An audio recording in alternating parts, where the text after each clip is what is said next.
This is lesson 15 on FPGAs.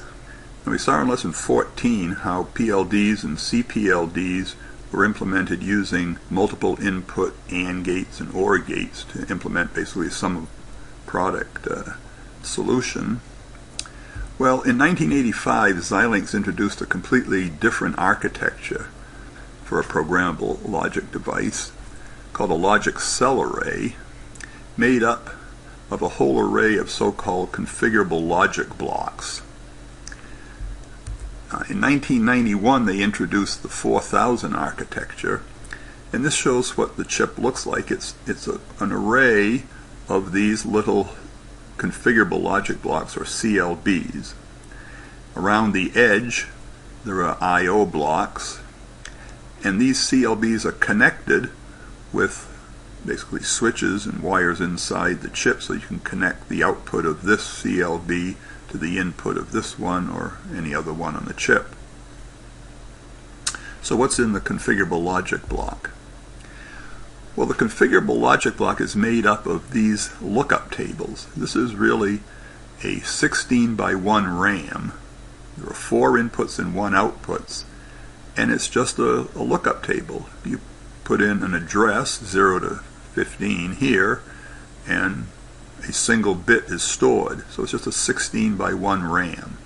There are 3 of them here, and this also contains a couple of flip-flops, which we won't be concerned with now. We'll talk about flip-flops later in future lessons. So how can a 16 by 1 RAM implement logic functions? Well, it basically just stores the lookup, the truth table in it. Look here.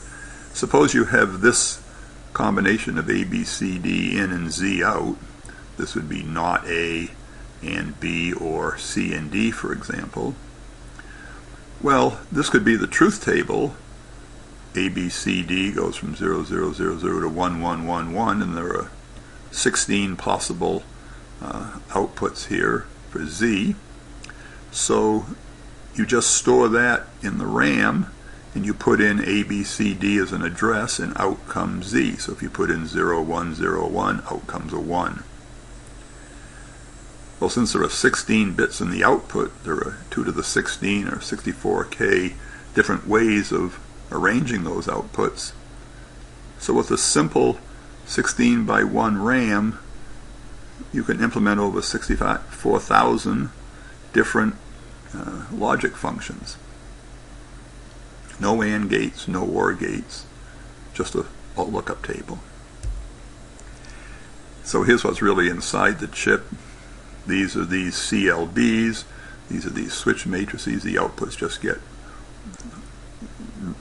wired into other ones, so this output can go to the next one. In 1998, Xilinx introduced the Vertex FPGA family. Those CLB contains what they call 2 slices.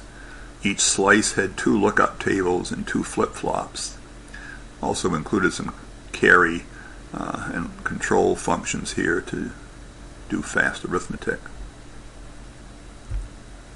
2003, they introduced the Spartan 3 family, and in the Nexus 2 board, we use actually the Spartan 3E, and the CLBs in the Spartan 3E contain 4 slices, shown here. Each slice has 2 lookup tables, again 4 inputs and 1 output, and 2 flip-flops, and the I/O blocks go around the edge. So here is a summary of what's inside the Spartan 3E family. The basis board uses this 100 series, which has 100K system gates. The Nexus 2 board, you can either get the 500 one, 500K, or the 1200. The 500K part contains over 1100 CLBs, over 4600 slices. The 1200 contains over 2000 CLBs and over 8600 slices.